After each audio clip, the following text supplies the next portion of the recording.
Thanks for joining us. The Halton Regional Police Force west of Toronto has arrested 9 people and laid 85 charges in what the force calls the largest human trafficking investigation in the service's history. Police say Project Troubadour began last September after a woman came forward claiming she had survived being sexually exploited for 15 years.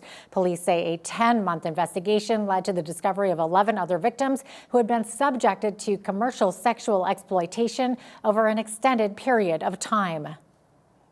On July 13th, 2026, with the assistance of numerous police services across the GTA, namely Niagara, Hamilton, Guelph, Waterloo, Peel, OPP, and the Toronto Police Service, our human trafficking unit executed simultaneous search warrants across the GTA at 10 residences, 5 in Halton, 4 in Peel, and 1 in Toronto.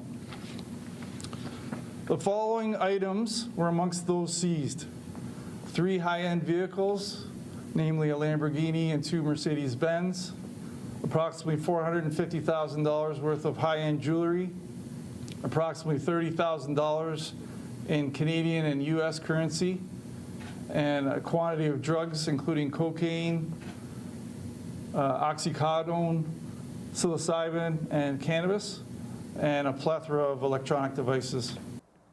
Photos of 8 of the 9 accused were released by police. They say the accused parties used coercion, deception, manipulation, and psychological harm to keep control over all their victims.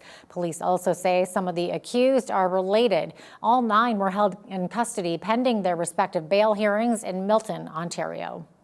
2 Ontario residents face charges after a Competition Bureau probe found they allegedly misled Canadians into thinking they were dealing directly with the federal government's passport service. York Regional Police charged the pair last week with fraud over $5,000 and possessing proceeds of a crime.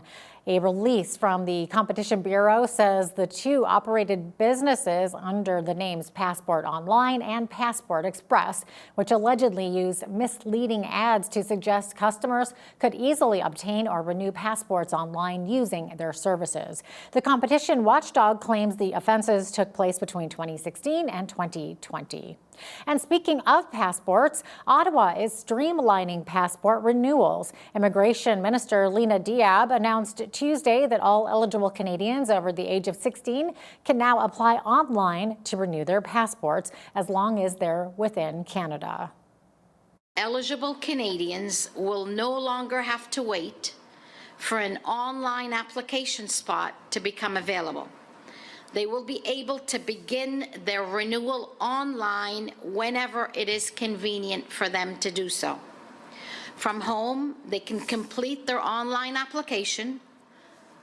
They will need to upload a digital passport photo that is provided by a commercial photographer, can't be a homemade photo, and receive updates in real time as their application is processed. Previously, Canadians could only renew online if their passport expires in the next 6 months or had already expired. Otherwise, they were required to apply in person. Diab did not rule out the possibility of further expanding the online application eligibility to children under 16 and Canadians applying abroad. Urgent passport requests still need to be done in person.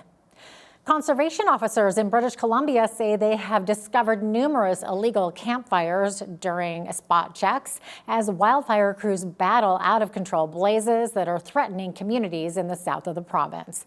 The BC Conservation Officer Service says it issued 19 violation tickets and almost $22,000 in fines over the weekend, and ignorance of bans across much of the province is no excuse. Bans on even small campfires are in place in the Caribou, Kamloops, and Southeast fire centers and parts of coastal BC. The crackdown comes as authorities in the village of Clinton, BC, assess damage after residents were forced to flee their homes last week in the face of a fire complex that saw evacuation orders expand overnight. Mayor Roland Stank said in a social media post on Monday that people whose properties suffered damage will be contacted personally, while fire crews in the community humidity continue to stamp out smoldering embers that can cause flare-ups.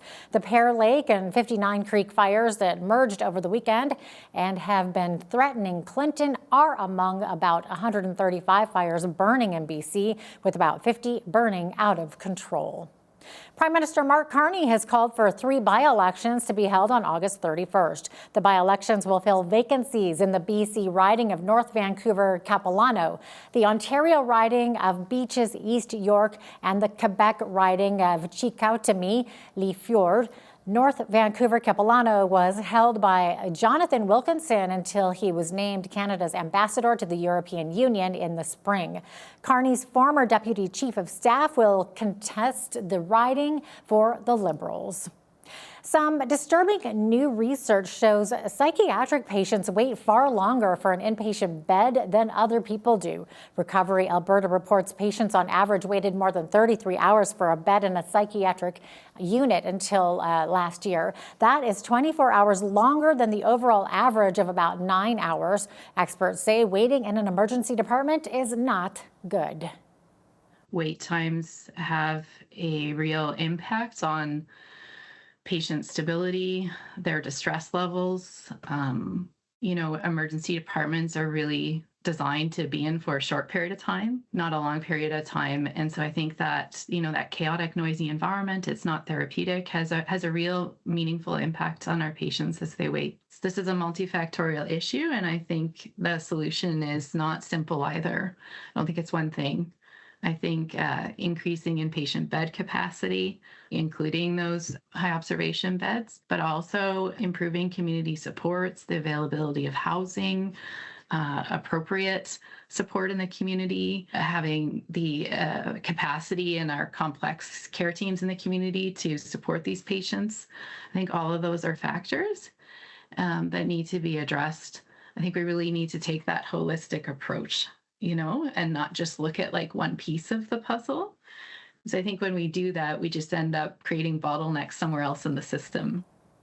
One psychiatric patient in Alberta waited 16 days in an ER for a psychiatric hospital admission last year, while another patient in British Columbia waited for 9 days. On Monday, the federal and Alberta governments announced they are equally splitting a $52 million contribution to upgrade Calgary's Olympic Oval. Built for the 1988 Winter Olympics, the facility has been the home of recreational and international sport and the national speed skating team for almost 4 decades. But the facility is losing its ability to make ice and needs a floor replacement. Athletes say it's money well spent. I'm a little bit emotional about it. People came together to save this facility, and it would not have survived. And speed skating would have had to move out of Calgary. I have no idea where it would have gone, but the fact that we get to continue the legacy that was grown from the '88 Olympics, I have chills. I'm really overwhelmed by kind of the community that's come together to save it. It means everything. It's an investment into the future of our sport, the future of this entire community, and not just for speed skating, for the university, for the younger kids that learn to skate for the very first time. And it's been a very long time coming. We've been hoping for this announcement for 10 years. So for it to finally happen, it's absolutely incredible. A lot of teamwork, cooperation, collaboration. I love working with Minister Boychenko here in Alberta. We've had a couple of FBT meetings together and lots of phone calls over the last couple of months. But over the last year, really, since the Canada Games last summer in Newfoundland, we've been working really hard on making sure that we build more sport infrastructure and invest in the sport infrastructure that we do have, like the Calgary Olympic Oval. And this is a great example of that partnership. Ottawa will also be investing just over $4 million into snowboard facilities in Quebec, Yukon, and Alberta, and $3.65 million into ski racing facilities in Alberta and British Columbia. The Renewal and Healing Center has secured funding to launch Indigenous-led recovery outreach and traditional healing camps in Lethbridge and Kainai First Nation. The $271,000 funding will be used to bring together local organizations to support addiction recovery, connect vulnerable Indigenous people with culturally based healing programs, and advance truth and reconciliation efforts. Alvin Mill, board director of the Indigenous organization administration says the investment is being provided through the Indigenous Reconciliation Fund. We have started training in trauma awareness, grief recovery, suicide intervention training, and also lateral violence. An outreach patrol from the hours of 11 o'clock to 7 in the morning. That's overnight. We're going to be doing our recovery camps. We have identified more and more youth, especially here in Lethbridge, that are doing the hard drugs. With this funding that we have received, we're going to make an impact on the crisis that's occurring here in southern Alberta. The project will provide safety and encouragement for individuals on their recovery journeys. One inspection, 3 communities. That's the goal behind a regional partnership that's making life easier for Southern Alberta food truck operators. After launching last year, the shared inspection program between Lethbridge, Coaldale, and Taber has already completed about 40 inspections this season and is once again helping vendors reduce red tape while maintaining consistent fire safety standards. It's been very good, very well received from all the operators. A lot of early participation this year in the program. A little less chasing people around than last year. A little less hassle, not chasing down 3 separate fire inspectors who may have various or differing standards or approaches. Food trucks represent a unique hazard and similar to a brick and mortar restaurant operation, but with adding the complexities of moving them around in a vehicle. So we just look to make sure that the commercial kitchen aspect is taken care of, same as it would be in a brick and mortar restaurant, but also the components of cooking with alternative gases, such as propane and generator usage. So we look to make sure your exhaust hood, fire suppression system, and fire extinguishers are serviced professionally on an annual basis. We also take a look at your propane safety and generator use safety. And also when we visit various operating sites, we'll make sure that you're safely spaced 3 meters apart. In its first year, about 60 food trucks participated. For information on food truck fire inspection, you can visit lethbridge.ca/fire. And while we're talking about food trucks, visitors downtown had one last chance this summer to bite into the city's best cuisine on wheels. Today, Foodie Fest returned for the 3rd and final time this summer with more than a dozen local food trucks taking part, plus local musicians performed throughout the day. Downtown businesses are also joining the festivities with free samples and extended shopping hours tonight. The community's been incredibly supportive. We're really grateful to be down here at the final Foodie Fest. It's been an excellent year. People love our pizza, which we're grateful for. On a day like this, we'd make between 180 and 200 pies, and we're really grateful when people choose us. For us, it has a huge impact. It's not only money for us, it's community support, it's people trying our food, it's people enjoying it and telling others. So yeah, it's been an awesome event. Foodie Fest regularly occurs annually downtown on the last Tuesday of May, June, and July. But if you're still working to satisfy your appetite after this week, Food Truck Fridays continues to take place weekly near the Nikayuko Japanese Garden. A marine conservation group in Nova Scotia says the solitary orca that had been spotted in the last few days appears to be in good shape. The single orca sighting near the Canso Causeway, which links mainland Nova Scotia with Cape Breton, is rare. The nonprofit Marine Animal Response Society says the best way to enjoy this rare visitor is from the shore. It's asking boaters to give the whale plenty of room, adding that federal rules require vessels to stay at least 100 meters away from any whales. The group says federal fishery officers have been dispatched to the area to investigate possible violations of the Federal Fisheries Act. Memorabilia collectors are itching to start bidding on some historic items connected to the founder of Kentucky Fried Chicken. For the first time in more than 50 years, items from the personal collection of Colonel Harland Sanders will be offered to the public this evening.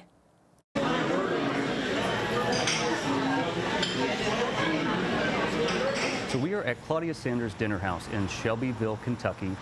This was created by Colonel Sanders after the sale of KFC.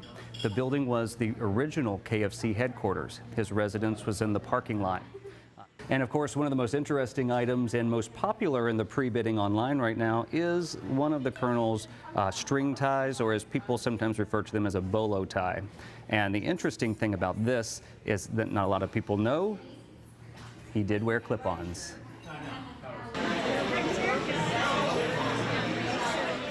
You know, Colonel Sanders was the original celebrity chef. We think about celebrity chefs today, they're a dime a dozen. Not then. He also is a marketing genius. He didn't dress like that before he was starting to build Kentucky Fried Chicken. He adopted the Colonel, the clothes, the bow tie, the glasses, the goatee. Colonel Sanders sold his Little Fried Chicken Company for $2 million in 1964, something he later said he regretted. KFC is now the world's third most valuable restaurant brand. And I never would have guessed it's number 3, but when I did some research on it, it's actually the Yum Brands, which is the parent company to KFC, Pizza Hut, and Taco Bell, and it collectively comes in at number 3, valued at $45 billion. Wow, that is a high number. A sharp gap lower in livestock futures has sent shockwaves through the cattle market, and those ripple effects are landing squarely on Western Canadian producers. The sell-off followed USDA's announcement of a phased reopening of the U.S. southern border to Mexican livestock starting on August 24th. Chicago live and feeder futures plunged on the news, but market analysts emphasize this reaction is driven far more by panic than fundamental reality. The reopening will be slow, phased in through a single Arizona port, and Mexico's own expanded feedlot capacity means the U.S. won't see a massive flood of southern feeders. Because North American cattle trade is so tightly integrated, sharp dips in Chicago futures directly pull down Western Canadian cash prices in the short term. Expect volatile trading ahead, but with historic low cow numbers across Canada and the U.S., underlying long-term support remains solid once the knee-jerk selling fades. For Bridge City News, I'm Sean Haney with RealAgriculture.com. Well, we've heard of self-driving cars, but how about self-driving semi-trailer tractors?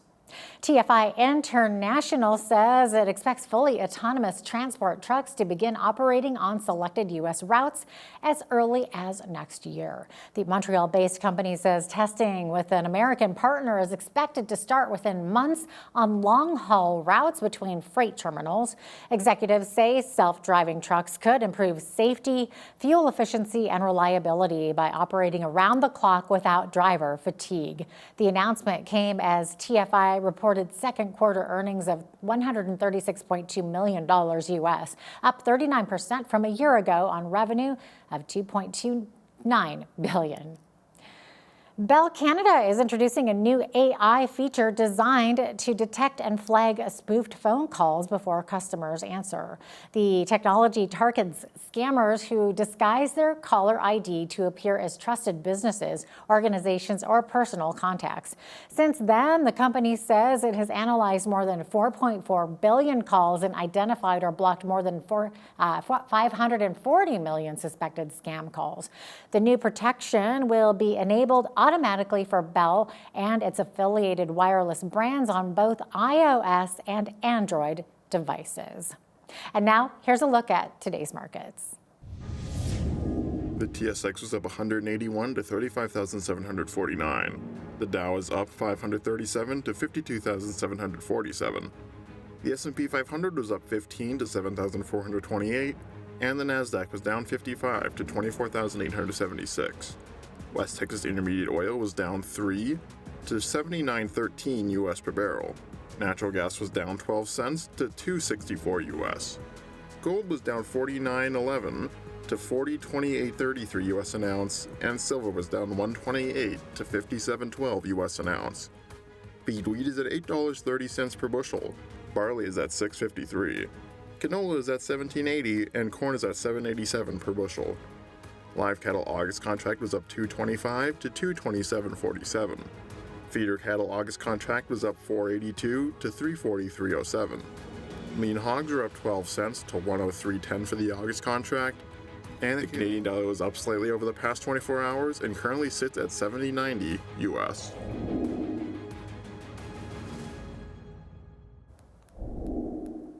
Recapping one of today's top stories, eligible Canadian adults can now renew their passports online as the federal government expands the digital service nationwide. You no longer have to wait for an online application spot. You can simply log in whenever you want. Applicants must live in Canada, have been at least 16 years old when their previous passport was issued, and have received that passport within the past 15 years. Will Canada ever get a deal with the U.S.? When Canada's premiers recently met in PEI, much of their talks were overshadowed by trade. Most provincial leaders seem to be teaming with Carney on waiting Trump out or full-on retaliation. But Alberta and Saskatchewan want to take a different approach. We hear all about it from Toronto Sun columnist Brian Lilly, who puts Canada's lack of a deal squarely on the shoulders of our PM. My interview with him coming right up next. Also, when you see news happening in your community, be sure to send us an email at info@bridgecitynews.ca. You can also visit our website or YouTube channel anytime to check out more of our content as well as our poll questions.